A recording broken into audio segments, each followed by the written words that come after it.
Ito yung resort ng aking gawa kagabi, kahapon.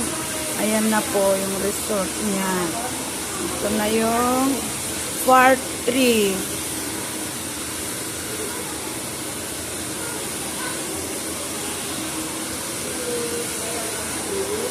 Ayan na po.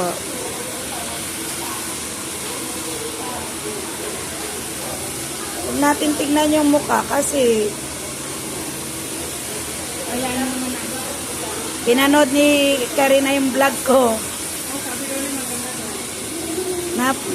Nag-usap kayo?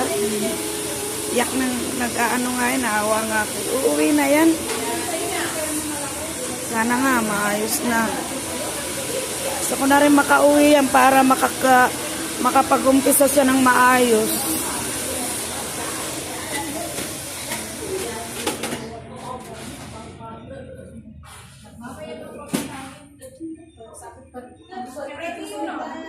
Okay, ayan po ang number 3, part 3 po ng gawa ko po yan. Ano pong masasabi nyo? Pwede na ba? Pwede na ba ako sa sa paligsahan? Pero nung lumaban po ako sa Bahrain, ako po ang number 1. Diba? Ang ganda.